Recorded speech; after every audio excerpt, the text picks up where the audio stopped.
Hmm. Bienvenue Internet dans la réconfortante dystopie de Red Rising. Un nouveau jeu de chez Stone Meyer Games, et on reconnaît tout de suite la touche de Stone Meyer Games dans la production superbe de ce jeu de cartes.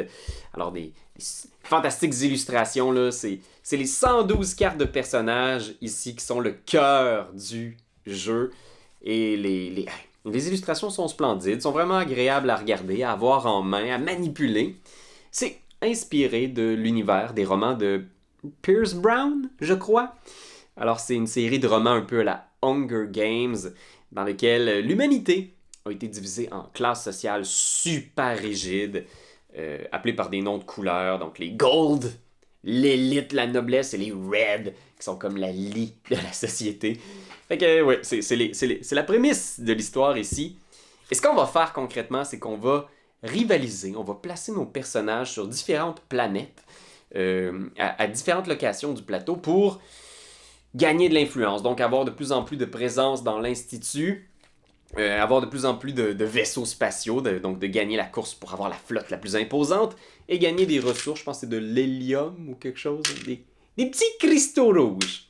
Je vais t'expliquer en gros comment ça marche. C'est un jeu de recrutement de cartes, placement de cartes.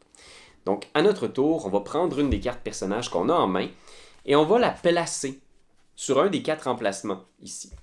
Donc, soit Mars, Jupiter, Luna et l'Institut. Cette carte-là, une fois qu'on la place, elle peut déclencher un pouvoir. Parce que les cartes ont un pouvoir de placement.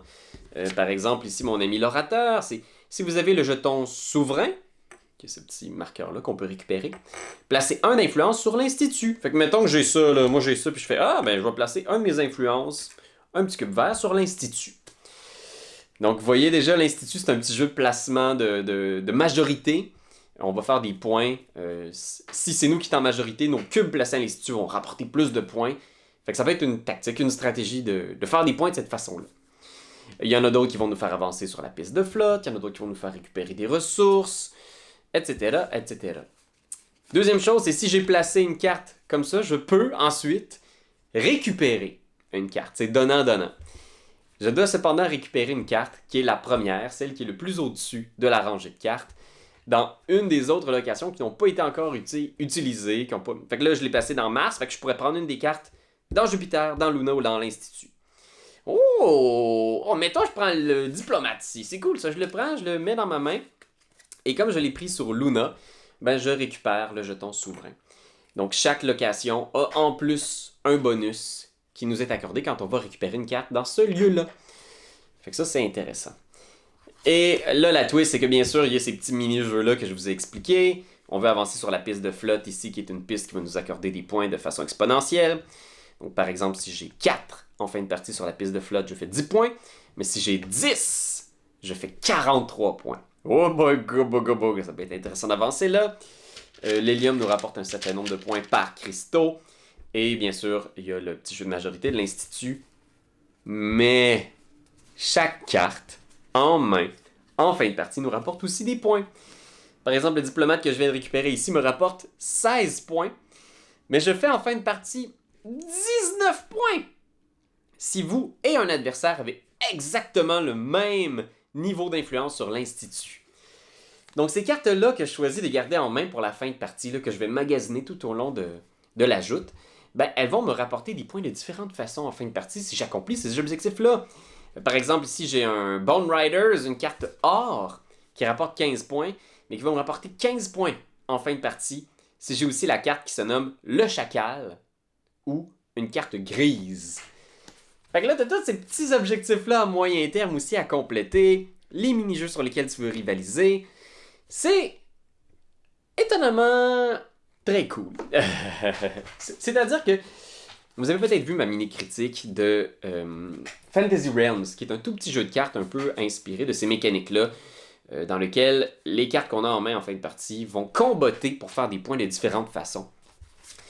Mais moi, ce que j'aimais de Fantasy Realms, c'est que c'est une toute petite boîte vraiment peu dispendieuse et vraiment très épurée. Fait que quand j'ai commencé à jouer à Red Rising, j'étais comme, ok, 1 heure pour faire ce que Fantasy Realms fait en seulement 20 minutes.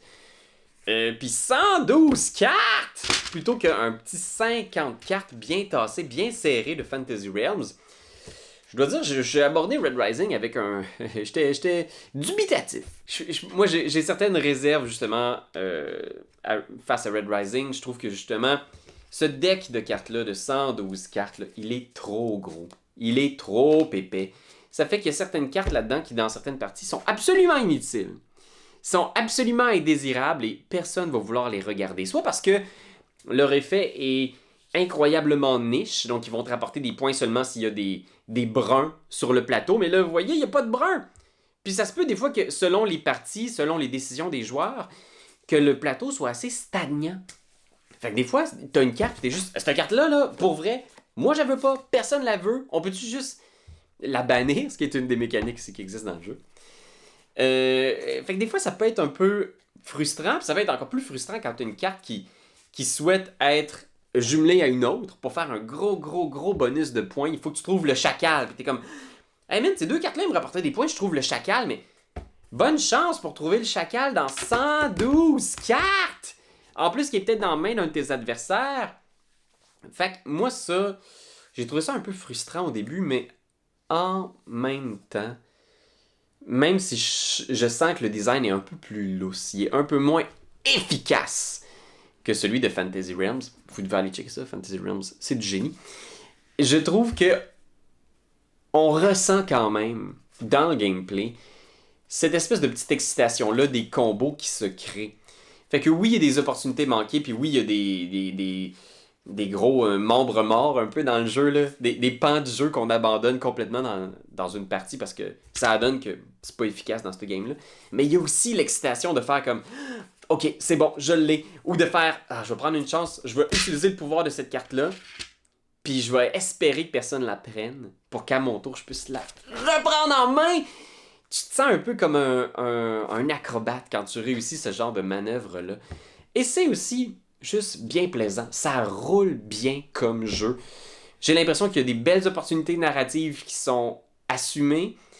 Fait qu'il y a des trucs comme ça qui sont vraiment cool. Par exemple, si t'as un personnage, moi j'avais... je ne sais plus comment il s'appelle, là, mais c'est une carte rouge qui veut juste que t'aies pas d'or dans ta main. Fait qu'il y a vraiment cette thématique-là de lui... C'est un socialiste, il s'oppose à la noblesse et il veut vraiment pas que tu aies de cartes or dans ta main. Fait que tout le long de la partie, tu bannis les nobles. C'est vraiment cool, c'est vraiment drôle. Il y a comme quelque chose de thématique là-dedans.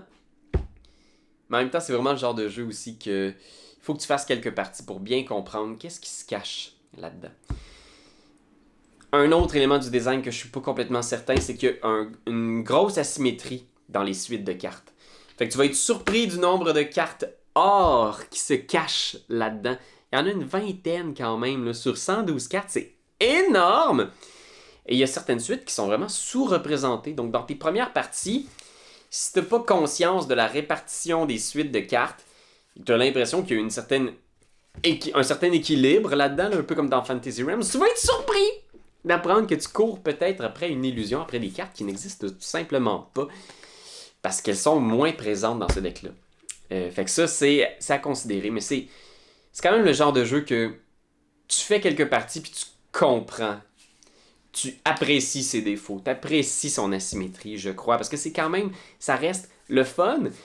Puis oui, c'est une expérience un petit peu plus élaborée aussi que Fantasy Realms. Donc on n'est pas dans du 15-20 minutes. T'en as pour ton argent. Tu fais du 45 minutes.